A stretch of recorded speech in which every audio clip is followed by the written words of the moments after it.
Sejam muito bem-vindos a mais um episódio do podcast do Bola Amarela. Hoje não estamos com o nosso mais recente galardoado Globo de Ouro.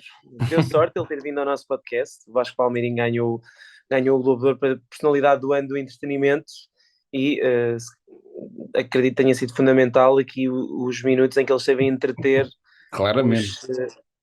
os, os fãs, os nossos ouvintes e leitores do Bola Amarela. Acho Aliás, que foi fundamental. foi isso que ele fez diferente na carreira dele nos últimos tempos para conseguir ganhar o Globo de Ouro, como é evidente. Exatamente, a brincadeira ontem era que Vasco Palmeirinho está em todas e esteve em tantas, inclusivamente aqui no nosso podcast, Ah, fundamental para esse grande prémio que ele recebeu ontem. Mas estamos de volta para falar um bocadinho sobre o que se passou na última semana. A última semana foi, evidentemente, por comparação com as anteriores que tinham tido, US Open, Taça Davis com Portugal-Brasil e retirada de Roger Federer. A última semana foi de facto efetivamente mais calma, mas houve algumas histórias interessantes, sendo que talvez aquela que seja a mais relevante era um bocadinho expectável, mas é da subida de Rafael Nadal ao segundo posto do ranking, que faz com que pela primeira vez na história e numa rara vez para qualquer país, mas pela primeira vez na história de Espanha temos dois jogadores espanhóis, a hum. número 1 e 2 do mundo. Já houve hoje o Carlos Alcaraz, já reagiu hoje à situação, mas de facto perguntava-te o quão incrível é isso para um país que, como sabemos, é aqui tão ao lado, não é? Nós é Hum. fácil relacionar-nos geograficamente e com uma realidade desportiva que, infelizmente, para nós é tão diferente da nossa, mas depois também o quão incrível é que sejam dois jogadores com 17 anos de diferença, não é? Quer dizer, quando o Carlos Alcaraz nasceu, o Rafael Nadal estava à beira de ganhar o seu primeiro Grand Slam. É incrível que isto aconteça com estes dois jogadores, porque a última vez que tinha acontecido tinha sido com Agassi e Sampras, que eram dois contemporâneos, isto de Exatamente. um outro país.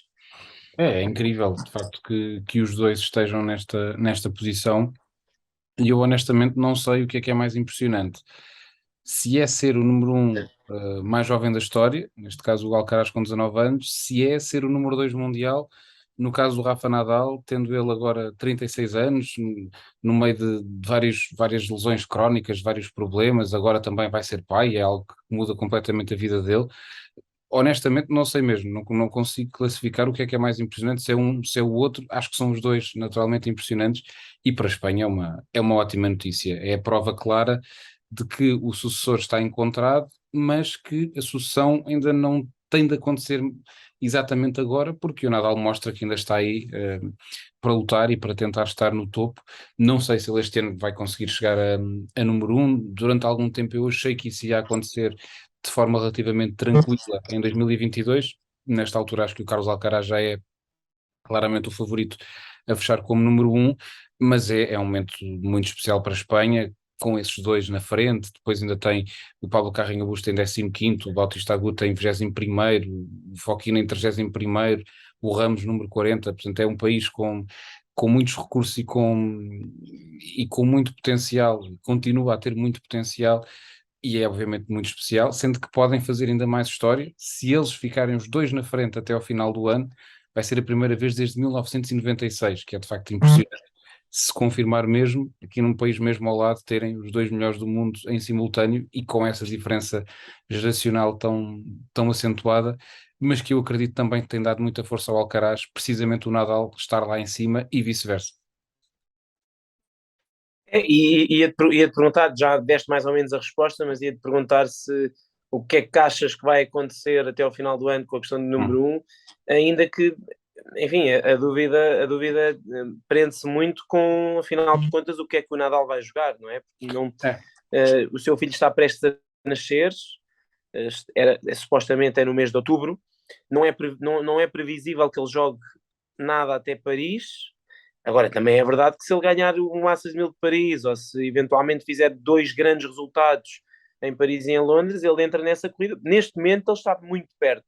Também Sim. depende do que o Alcaraz fizer.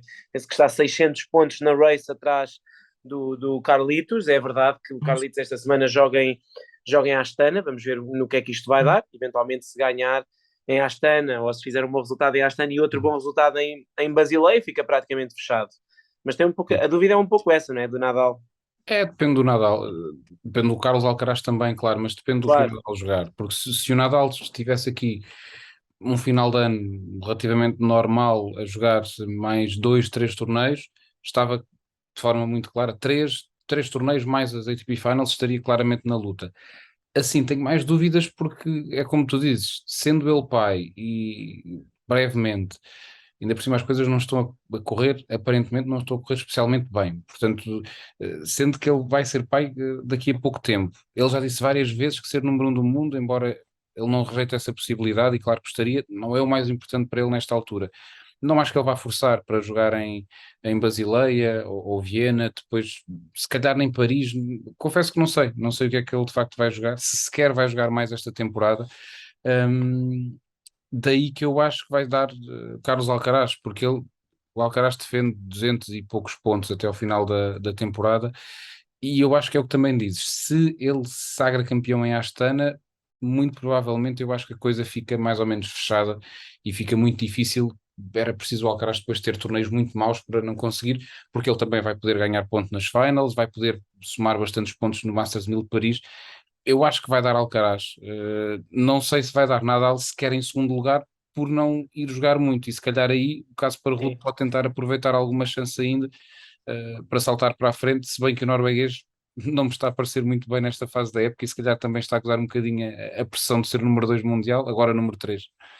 Sim, ou o próprio Stefanos Tsitsipas, que Sim, está também, a também, 300 claro. pontos, está a 300 pontos do Casper Ruud e que já ganhou as finals. Uhum. Eu acho um bocadinho difícil o Tsitsipas lutar pelo número no mundo, embora seja possível. Ele Mas o está Alcaraz também está mal, também está mal. está a 1800 pontos do Carlos Alcaraz, portanto vai jogar, teria de ganhar praticamente os encontros todos. Vamos ver como é que vai correr a Astana, porque como dizes, está longe de ser claro que Alcaraz vai fazer uma grande semana esta semana, porque o Uhum. quadro é muito forte. Sim, sim. É verdade que ele ficou numa metade, se calhar um bocadinho, quer dizer, agora já está mais equilibrado, mas quando tinha o Sinner, estava Sinner, Djokovic, Medvedev em baixo e o Alcaraz tem o Rublev e o Tsitsipas, é um quadro um bocadinho mais acessível. Também é o primeiro cabeça de série, enfim, não se estava à espera que fosse um quadro fácil, mas podia ter ficado com o Djokovic do seu lado e não ficou. Ficou com o Djokovic e o Sinner ficaram em baixo, que são talvez os dois jogadores que ele mais queria que não ficassem do seu lado. Mas vai ser um torneio muito interessante, até É, é, porque, e podemos dar um toque também nisso. Novak Djokovic, e fazendo já aqui um apanhado, Novak Djokovic ganhou, como é sabido, em Tel Aviv. A semana teve ainda títulos do Yoshito Nishioka e do Marc-André Huesler, um jogador Uhum. suíço que agora apareceu. Ele já tinha aparecido ali naquela semana do Winston Salem, jogou muito bem, entrou no top 100 pela primeira vez, jogou o seu primeiro Grand Slam de forma direta no US Open e só perdeu em 5 sets com o Shapovalov, mas de facto uma semana interessante também no ATP com o Nishioka e com o Huesler. E com o Novak Djokovic e perguntava-te o que é que achaste do Novak Djokovic, fizeste eu penso que pelo menos os dois últimos jogos Sim. dele pareceu sempre, eu não vi o segundo jogo, que eu até, com o Pospisil, que eu acho que foi o jogo que ele esteve menos bem, mas comentei o primeiro jogo e foi incrível e fui vendo os outros e pareceu-me sempre haver quase uma certeza absoluta que ele ia Uhum. ganhar o torneio, não é? O que nem sempre é claro e nem sempre foi claro este ano, mesmo em torneios mais fracos, ele não ganhou sempre, não é?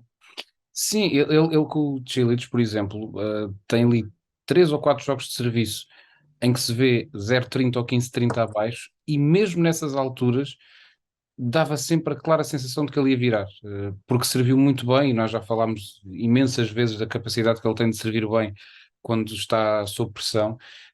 E é como tu dizes, ele pareceu sempre absolutamente tranquilo e confortável, o que é notável, tendo em conta que ele não jogava, à exceção da Lever Cup, não jogava desde o Wimbledon. E nós não nos podemos esquecer isto. Isto está a ser um ano estranhíssimo para o Novak Djokovic. Foi o oitavo torneio convencional, excluindo a Lever Cup, da temporada de Novak Djokovic, sendo que ele faz quatro finais.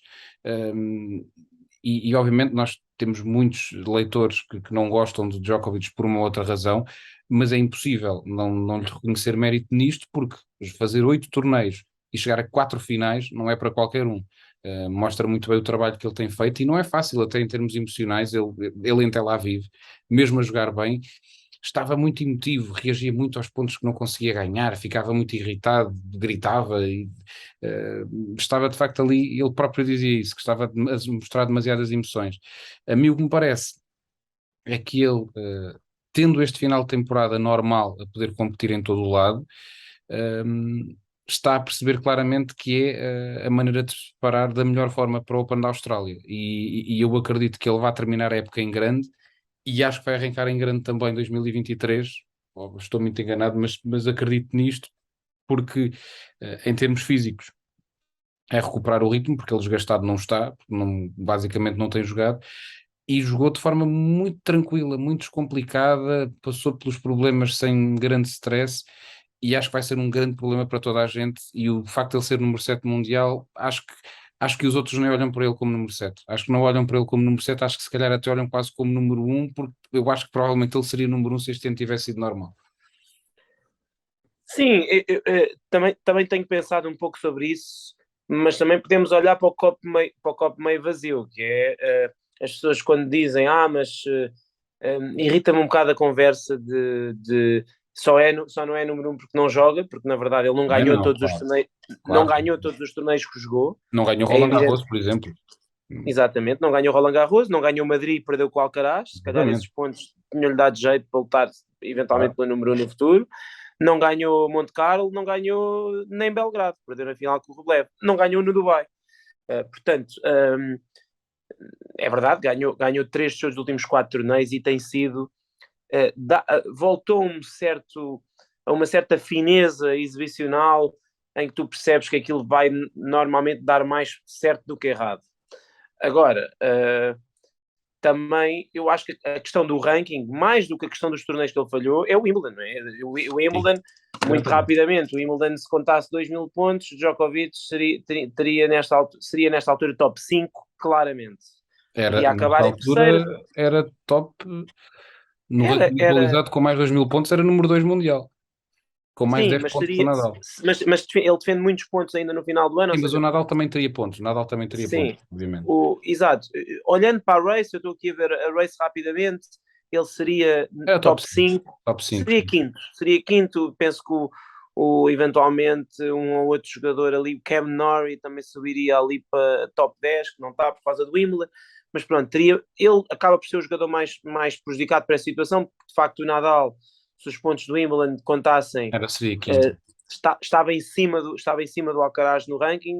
O Alcaraz teria mais 180 e o Nadal teria mais 700, sendo que o Alcaraz lidera por 650 a race, isso faria muita diferença. Obviamente não luta pelo número 1. Para o Djokovic faria diferença, porque efetivamente não foi só os torneios que ele não jogou, foi aquele que ele jogou e ganhou, não contou para o ranking, né? E isso obviamente que por isso é que eu acho que ninguém olha para Novak Djokovic, nem pode olhar como número 7 do mundo. Claro. No setor feminino também tens um pouco isso, mas ao contrário, quer dizer, ninguém olha para neste momento ninguém olha para a Paula Badosa como número 3 do mundo, ou para a Anete Kontaveit como número 4, e ela até fez agora uma boa semana, ou se calhar ninguém olha para a Helena Rybakina como número 30, embora ela se tenha queixado um pouco disso, se calhar há quem olhe, porque é fácil esquecer no ténis feminino que uma determinada jogadora ganha um grande slam, porque elas são tantas a ganhar, que às tantas as pessoas perdem um bocado a noção, mas a verdade é que tu não olhas para a Helena Rybakina, número 26 do mundo, da mesma forma que olhas para a Alexandrova, que é número 18. Claro. E no entanto os rankings contam nesta altura, contam menos do que contam em alturas normais. Há muita gente a queixar, os rankings é uma fraude, mas há muita coisa a acontecer. Eu acho que agora as coisas vão se regularizar um pouco mais, a questão do Djokovic não, mas eu acho que, por exemplo, o facto de Indian Wells o ano passado ter sido em outubro faz com que muita gente ainda tenha rankings que estão um bocadinho acima daquilo que é o valor das suas épocas. Por exemplo, o Norrie é esse caso, é o oitavo, mas vai sair do top 10, e no circuito feminino há muitos exemplos desses. A Badosa é o maior, a Badosa vai praticamente sair do top 10 porque perde os 1.000 pontos de Indian Wells, ganhou o ano passado e não os pode defender. A Vitória Azarenka, que agora até no US Open jogou bem, mas hoje perdeu outra vez e vai sair do top 35 com os pontos de finalista do ano passado em Indian Wells. Portanto, os rankings são um pouco enganosos, e isso que dizes, sem dúvida, Novak Djokovic é o favorito. Eu espreitei no início do torneio, é o favorito nas casas de apostas para ganhar a Astana, E provavelmente, se formos ver Paris, é o favorito. E se formos ver as ATP Finals, para as Yeah. quais ele está 99% qualificado, também vai ser o favorito, embora não seja um torneio onde ele se anda a dar muito bem.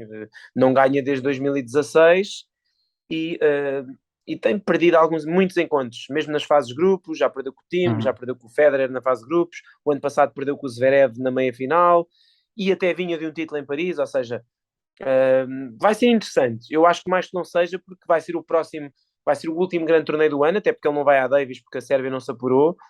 E eu acho que ele vai querer muito ganhar esse título, até porque pode igualar o recorde do Roger Federer de troféus nas finals. Acho que vai ser Sim, sem uma dúvida. ponta final de ano interessante desse ponto de vista. E esse torneio da Astana vai ser giro para se perceber, de facto, se eventualmente o cenário, se calhar, ideal do ponto de vista competitivo seria ter o Alcaraz contra o Djokovic na final, mas há outras coisas giras. Medvedev, será que vai voltar finalmente? É porque o Medvedev também tem muitos pontos a defender. Uhum. Ele corre o risco de cair um pouco mais no ranking. O ano passado acabou muito bem. Já sabemos que o Zverev, enfim, dificilmente jogará e, portanto, dificilmente poderá defender o seu título nas finals. Mas depois há outros fatores giros. Taylor Fritz pode entrar no top 10 pela primeira vez, já não há um americano novo no top 10 para aí há 7 ou 8 anos. Os próprios italianos que vão tentar qualificar-se para as finals e neste momento estão longe do apuramento.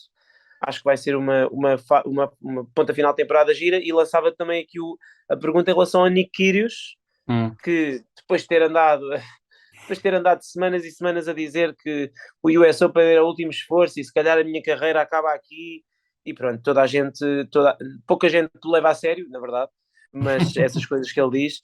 Mas a verdade é que ele inscreveu-se em Tóquio, está inscrito em Basileia, Paris, provavelmente vai às finals mais do que não seja para jogar pares, e vamos ver o que é que vai acontecer em relação à Davis. Mas a verdade é que Nick Kyrgios diria que tem que ser olhado em Tóquio como o favorito ao título, não é? Não sei se concordas. Sim, em Tóquio, ainda para mais já ganhou esse torneio, acho que sim. Acho que tem de ser olhado como favorito ao título.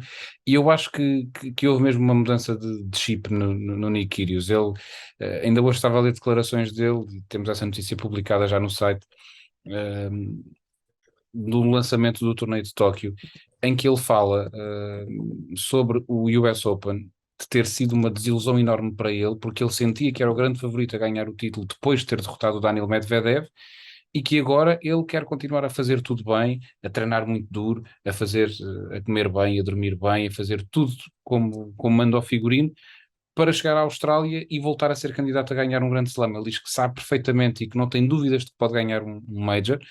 Fez a final em Wimbledon, em que diz que, na altura disse logo que se tivesse ganho, se calhar ficava relaxado. No US Open, perde nos quartos de final e diz que ainda lhe mete mais gasolina.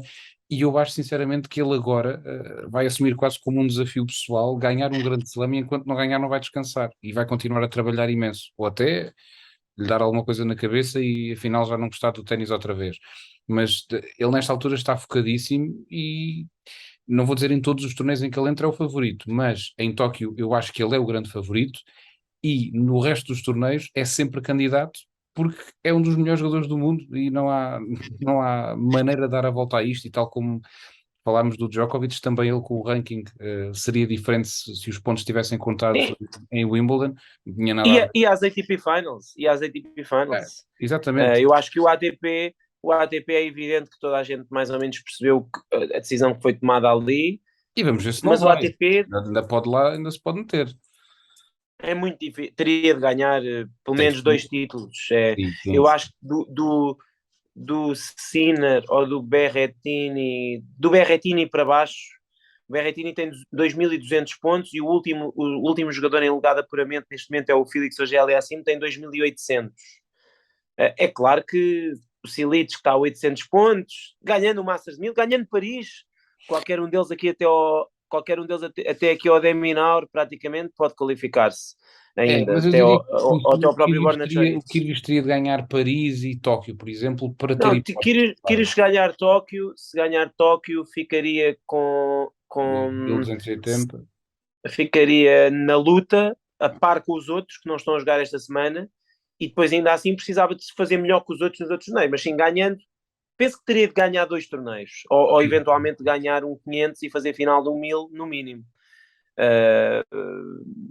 e dificilmente chegaria. Portanto, teria de ganhar 2 à partida. Pode ganhar 2.500, se ganhar 2.500 já injeta ali 1.000 pontos e depois só precisava de fazer uma boa semana em Paris sem precisar de ganhar. Mas se calhar se ele ganhar Tóquio, não sei se ele não vai pedir um wildcard para jogar na próxima semana ou na outra, porque há 2 semanas de 250 entre Tóquio Astana e Basileia Viena. Vamos ter agora a próxima semana com 2 novos torneios, Guiron, Florença, e a semana seguinte são 3, Estocolmo, Nápoles e Antuérpia, acho que é assim. Portanto, são muitos torneios, muitas oportunidades para ganhar pontos, e eu acho que desse ponto de vista, Nick Kyrgios, eu acho que é evidente que ele deve estar cheio de vontade de se qualificar, porque ele está qualificado em pares, ou está virtualmente qualificado em pares, o que faz com que eu acredito que ele vá, acho que Sim. duvido que ele, até porque se trata do Kokkinakis, a menos que o Kokkinakis lhe diga mesmo, não, volta para casa e prepara a tua próxima época, eu tenho quase a certeza que eles vão, Acho que ele quer, que eles vão jogar. Eu acho que ele também vai querer, acho que vai querer viver a experiência. Eles neste momento não estão dentro, mas a questão deles é a mesma do Djokovic, eles só precisam de ficar nos 20 primeiros, a menos que haja uma dupla que ganhe o slams que esteja à frente. Eu por acaso estava aqui a ver, mas os australianos, o Max Marcelo e o Matthew Ebden, depois eu acho que a partida é por aí, a única maneira, porque esta questão da exceção é só para a melhor dupla campeã de Grand Slam fora tem 900 dos pontos 8 de primeiros. margem. Nos 8 primeiros, eles neste momento poderão acabar fora do top 8, mas o Parcel e o Evan também, e aí quem ficaria de fora até eram os australianos, que até fizeram 2 finais de Grand Slam este ano. Mas enfim, eu acho que eles vão, e até por isso Nick Kyrgios, é evidente que depois se ele se qualificasse em singular, se calhar os pares ficavam um bocadinho para segundo plano, mas dava para jogar todos os dias, um singular um dia, um par noutros, e eu acho que para o torneio era o melhor que podia acontecer, e o ATP acaba por dar um bocadinho acabou por dar um bocadinho um tiro no pé, porque ter Nick Kyrgios nas finals acho que valorizaria e muito as ATP Finals. Seria bom para toda a gente, por mais que nós saibamos que há muita gente que não gosta, mas acho que do ponto de vista meramente desportivo seria um valor acrescentado para o torneio. Agora, é isso que diz, ele seria top 10, ou melhor, seria 13º, 14º do ranking com os pontos do Wimbledon, seria top 8 da race com os pontos do Wimbledon e seria segundo cabeça de série ou terceiro cabeça de série em Tóquio. Portanto, neste momento também penso que é quinto, acho que é quinto ou sexto, portanto, também não muda muito, na verdade. Em termos de quadro não muda muito, é verdade que o quadro ficou sem o segundo cabeça de série, Cam Norrie, desistiu já depois do quadro, faz com que o Kyrgios até possa defrontar o Fritz nos quartos de final, até ali uma secção do quadro, o quadro está muito aberto, mas essa secção está mais forte. Agora acho que ele é o jogador a bater, até porque, como dizes, é ex-campeão e é o único campeão, inclusivamente, que está no quadro, porque o torneio este ano, o torneio de Tóquio, está muito mais fraco por causa de não haver torneios na China, porque basicamente aos jogadores não compensa muito ir para o Japão jogar quando depois vão ter que voltar para a Europa na semana seguinte. É tão simples quanto isso. Para Kyrgios faz sentido que ele vem da Austrália, para outros jogadores também fará, porque é a oportunidade de ganhar pontos, mas por exemplo o João Sousa desistiu porque considerou que não fazia sentido ir fazer a viagem grande quando também está ligeiramente ainda tocado do ombro, ou seja, é de facto uma grande oportunidade para muita gente que ali está, e claro que o Casper Ruud não ia perder essa oportunidade de eventualmente poder ganhar o maior título da sua carreira. Acho que esta também é uma semana interessante para ele, como disseste, ele não pareceu muito confiante em Seul, mas na verdade é que ele acabou por perder para o campeão, que jogou incrivelmente, nunca tinha visto o Nishioka jogar assim. Por isso eu também estou curioso pelo Ruud, porque eu acho que para o Casper Ruud ganhar um ATP 500 seria um statement grande, porque ele nunca ganhou nada assim, e fazê-lo em piso rápido, num piso rápido ainda por cima está muito rápido, o corte em toque é muito rápido, sabemos historicamente que é um corte rápido, até pelas vitórias que a Naomi Osaka teve lá, o próprio Kei Nishikori, o Milos Raonic, enfim, é um corte normalmente rápido, e os Jogos Olímpicos do ano passado também foram lá. Eu acho que são condições muito boas, ou melhor, são condições muito difíceis para o Ruud, mas seriam condições ideais, de facto, para ele mostrar a toda a gente, mais uma vez, que afinal podia ganhar em Tóquio. Agora eu ficaria surpreendido se ele, por exemplo, jogasse a final com o Kyrgios, e é possível, e lhe ganhasse, mas Acho que vai ser uma Tenho semana. Vai dúvidas ser até uma... que, tenho dúvida até que ele ganha ao Tiafoe se o encontrar nas meias finais, por exemplo. Sim, acho que vai, também aí vai ser. E podia ter sido a final do US Open. TFO, Sim. acho que o TFO é outra das histórias. O Taylor Fritz é outra das histórias, pelo que eu disse, porque ele pode entrar no top 10 esta semana pela primeira vez na carreira. Ele está. O Sinner não está a jogar esta semana, o Norrie também não, e ele está basicamente em luta com o Huberto Urcatos. É ali uma. Hum. Basicamente, quem fizer a semana melhor vai ficar no top 10. E a verdade é que o Fritz também há muitos meses que ele anda ali a cheirar o top 10 e os resultados não andam a aparecer. Ele desistiu de Seul a semana passada com problemas físicos. Segundo percebi, o facto de ele só se estrear na quarta-feira em Tóquio também tem a ver com isso, com o facto de ele não estar muito bem. Mas vamos ver, acho que é outro. Tóquio tem algumas histórias interessantes, já para não falar dos japoneses todos, que nove, um recorde na história do ATP Tour, nove japoneses, e Nishikori nem está a jogar. Mas nove japoneses é incrível, é verdade que provavelmente vão perder quase todos na primeira ronda, mas não deixa de ser incrível, porque basta ver que o Japão tem Sim, nos nesta novos já altura, são 6, já foram 3 à vida. sim, já perderam três, um vai jogar contra o outro, portanto vamos ter pelo menos um na segunda ronda, e eu acho que dois à partida só esse, e eventualmente há um que joga com o Ramanathan, que acho que é um dos qualifiers. Muito Não. sinceramente, há jogadores japoneses, há jogadores portugueses, há jogadores japoneses que estão neste quadro que eu nunca ouvi falar na minha vida. Um bocadinho surreal, porque eles têm um ranking muito baixo e o ranking que têm foi construído em challengers na Ásia, e eu nunca na minha vida vi jogar olha, nunca na minha vida vi jogar um dos dois jogadores que vou comentar esta terça-feira, o Yuta Shimizu, não sei se já viste jogar, Nunca. mas Mas olha, o Ryo Noguchi já ganhou o ITF em Idanha Nova e vem sim, de 3 títulos ITF consecutivos.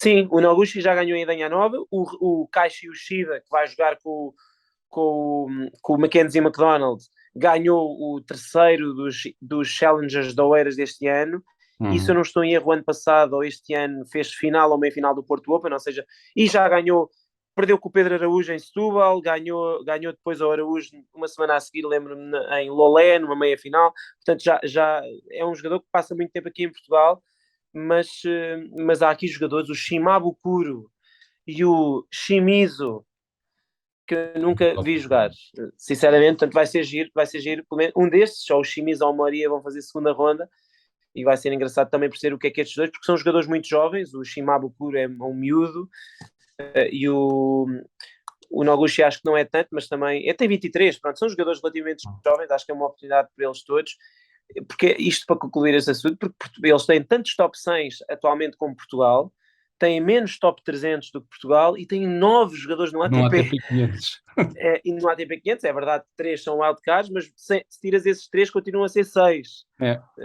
É incrível, de facto é um acontecimento interessante, e não sei até que ponto eu acredito que a influência deve ser muita, a influência que o Kei Nishikori teve, e a própria Naomi Osaka mais tarde, mas eu acredito que o Kei Nishikori, que agora tem 32 anos, e nós já esquecemos, mas que já está no topo do ténis há quase uma década, ou esteve durante quase uma década, foi medalhado olímpico, mas se calhar agora vamos começar a ver muitos jogadores japoneses relacionados com a história do Kei Nishikori ser incrivelmente bem pago por patrocinadores e aparecer em todo Sim, sim. lado. A certa altura também ajuda a que as pessoas o vejam na televisão e queiram jogar ténis como ele. Né? Sim. Eu acho que isso é uma história gira. Nós temos aqui muitas perguntas, mas antes de irmos lá, queria-te perguntar sobre a desistência da Iga Swiatek das Billie Jean King Cup Finals. Eu acho que é um assunto, não propriamente a desistência dela, mas a questão do calendário, não é? Pelo segundo ano consecutivo, o ténis, no ténis feminino, pá, meteu completamente os pés pelas mãos com esta questão da ponta final de ano. Quer dizer, no ano passado, as Billie Jean King Cup Finals jogaram-se na semana antes das WTA Finals. As WTA Finals tiveram inclusivamente que mudar de data. A final das WTA Finals foi à quarta-feira, se bem te recordas, foi de quarta a quarta, portanto aquilo não fez sentido nenhum. E este ano, as Billie Jean King Cup Finals começam basicamente 2 dias depois da final das WTA Finals, que se joga num fuso horário 9 horas depois. Portanto, não faz sentido nenhum, não é? É estranho. Não consigo entender. Honestamente, não consigo perceber o que é que vai na cabeça daquela gente para, no fim, achar que faz sentido ter estes calendários, porque acabam por estragar completamente, neste caso, a Billie Jean King Cup. Acabam de perder aqui a número um do mundo, que estaria lá a jogar certamente e que iria trazer, obviamente, um impacto muito maior ao torneio, por algo que eu não consigo entender. Admito que, obviamente, o facto de não jogarem as finals em Shenzhen e mudarem para Fort Worth nos Estados Unidos foi a solução que conseguiram encontrar. Talvez podiam, talvez pudessem ter encontrado outra solução, é verdade, mas ok, foram ali para os Estados Unidos, certo. Mas então faziam alguma alteração em termos de calendário. Não é preciso ciência muito complexa para entender isso. De facto, não consigo perceber. Não é assim tão difícil, não é uma fórmula tão complicada de resolver. Olhem para, neste caso, para o ténis masculino, também vai ter umas Davis Cup Finals e vai ter as ATP Finals e não vai haver este drama todo. Portanto, não consigo perceber como é que arranjam tanta complicação que acabam por estragar uma prova. Neste caso não vai a Iga Swiatek, se calhar não vai mais gente por causa disto. Não faz sentido nenhum, não faz sentido absolutamente nenhum e estragam dois produtos porque no fim está ali tudo misturado e não faz sentido, não faz sentido. Sim, e até porque se as WTF fossem em Shenzhen, se calhar ainda era pior. Quer dizer, Pois, pois, era mais ou menos igual. Quer dizer, não pode ser propriamente, a Billie Jean King Cup não pode dizer propriamente, não estávamos à espera que as finals fossem.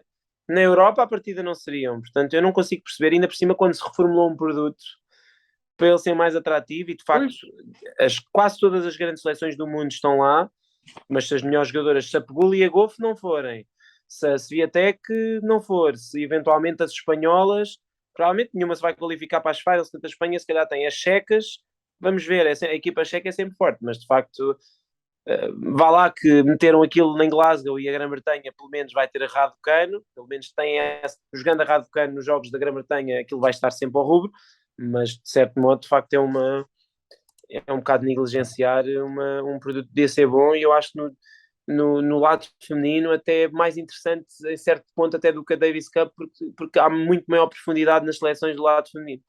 é. Nós temos aqui 5 minutos ainda para responder a muitas perguntas que nos foram feitas e nós fizemos aqui poucos minutos antes de gravar o podcast no nosso Instagram, pedimos que nos fizessem perguntas para hoje, já não fazíamos isto há muito tempo, para hoje respondermos a algumas.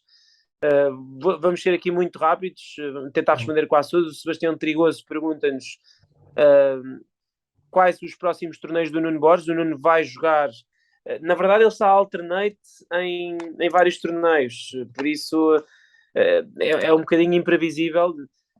O nosso leitor até nos pergunta onde é que se pode ver. Basicamente, há sites que disponibilizam as entry lists e é possível ver que o Nuno está inscrito basicamente nos dois ATPs da próxima semana, está no qualifying neste momento de Guiron, mas eu acredito que se ele, por exemplo, entrasse em Florença direto, mas não vai entrar. Portanto, à partida, qualifying de Guiron e depois qualifying de Nápoles. É este o plano do Nuno, que depois vai jogar um Challenger em Brest, naquela semana dos dois ATP 500, porque não entra nos ATPs 500. Um, pergunta ao Simão Gomes, e essa pergunta a ti, Pedro, o que achaste da prestação do Nuno, primeira ATP fora de Portugal? Positiva, não é? Sim, conseguiu dar a volta ao um início mau na primeira ronda contra o Mirza Bazic, consegue essa vitória. Não diria que ele estava obrigado a vencer, mas até ele devia sentir essa responsabilidade de conseguir dar a resposta. Conseguiu vencer e depois com o Yannick Sinner deixou boa imagem, jogou olhos nos olhos. É verdade que não conseguiu ter pontos de break, mas também porque o Sinner serviu muitíssimo bem. Mas é como tu dizes, foi positivo, foi uma boa experiência para ele. Agora vai ter que continuar a somar. Agora só mesmo a acumular mais torneios é que ele vai continuar a evoluir a nível ATP fora de casa, fora de Portugal. Sim, perguntam-nos também, o Zé Rocha pergunta-nos português a surgir, ele fala no Pedro Araújo e no Jaime Faria, esses dois são os que estão mais à frente, daquela geração são os que estão mais à frente no ranking, mas eu acredito que o Henrique Rocha e o Miguel Gomes também vão aparecer com alguns pontos. É evidente que o Pedro está nesta altura num patamar um bocadinho diferente, já ganhou rondas em Challengers várias vezes, já ganhou uma ronda num qualifying de um grande slam, já ganhou de um grande slam, de um ATP, de um grande slam, há de chegar lá. Esperemos que em breve. De um ATP do Millennium Steel Open, já jogou já jogou, já ganhou jogadores do top 100 mundial, mas depois temos o outro lado, não tão jovens, 2 jogadores vindos do college, que eu acho que podem Sim, fazer um percurso sim, parecido sim, sem dúvida. com o do Nuno, que são o Duarte Vale e o Daniel Rodrigues. Portanto, eu acho que o ténis português, sim, neste momento, boas, Há motivos boas para ter perspectivas esperançoso. de poder ter jogadores. Assim eles aproveitem as oportunidades. É verdade também, tanto o Henrique Rocha como o Pedro Araújo têm tido alguns problemas físicos persistentes. O Pedro, especialmente, não tem conseguido competir nem treinar como gosta, mas vamos acreditar que a próxima época vai ser boa. O Zé Rocha também nos pergunta favoritos para BRC. Bom, isso mais para a frente falamos Sim. sobre BRC, porque ainda falta muito tempo. O Edu Costa pergunta-nos, e mais ou menos já dissemos, mas quanto tempo é que achas que o Alcaraz vai aguentar? Eu Menos vou, até à primavera vai ser difícil perder o número 1, não é? eu vou lançar a minha previsão e voltamos a falar nessa altura. O Novak Djokovic vai ser número 1 do mundo depois do Wimbledon. Sim, acho que eventualmente poderá ser antes, porque de facto há ali uma altura na época terra batida em que o Alcaraz defende 1500 pontos em 2 semanas e defende Miami pouco tempo antes. Portanto, se o Djokovic eventualmente ganhar tudo no início do ano, até pode ser antes, mas eu também não acho que ele vá ganhar tudo. Aliás, Novak Djokovic, E o Alcaraz também vai ganhar muito. sim, eu acho que Novak Djokovic está um pouco nas tintas para o ranking, portanto eu também não acho que ele vá, não acho que ele vá preocupar-se muito com isso. E muito rápido há outra coisa que é, nós estamos a falar disto de ele estar a jogar poucos torneios. Eu não tenho a certeza se ele jogando muitos também consegue ter o mesmo rendimento, porque ele já não tem 20 anos. Há esse Sim, lado. desde 2016 que Novak Djokovic deixou de ganhar muitos títulos. Claro. Ele ganha 4, 5, ganha 2 Grand Slams, 2 Masters 1000 e normalmente mais outro. É óbvio que chega para ser número 1 se ganhas 2 Grand Slams, ou se ganhas 3, como ele ganhou o ano passado, não é? Mas ele o ano passado, fora os 3 Grand Slams, ele ganhou mais 2 torneios. Hum. E esse é o que é incrível e chega para ser número 1, mas de facto essa é que é a realidade. E, um, e uma última, temos aqui uma muito rápida, esta eu posso responder, que é sobre a época de relva, se devia ser maior e se Queens devia ser um Masters 1000 ou Hall. Eu acho que sim, acho que a época de relva Sem devia ter dúvida. pelo menos mais uma semana ou duas e devia ter um Masters 1000. E para ti, Pedro, o Edu também pergunta se o Chung pode voltar a ser top 30. Ele pergunta para o ano que vem. Eu acho que pode voltar a ser para o ano que vem. Para o ano que vem acho que é difícil, ainda vai ter de recuperar o ritmo, ainda tenho de ver em singulares também. Talvez em 2024 possa ser top 30 outra vez, acho que para o ano a meta pode ser entrar no top 100 outra vez. Acho que pode ser por aí.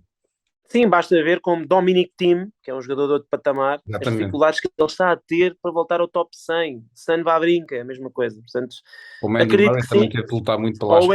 O Andy Murray também demorou. É isso, não vai ser fácil. Bom, conseguimos responder mais ou menos a tudo. Prometemos que talvez na próxima semana trazemos mais perguntas. Já sabem, podem continuar a seguir-nos nas plataformas, no nosso site, nas nossas redes sociais. Nós voltaremos seguramente para a semana com mais um episódio do nosso podcast.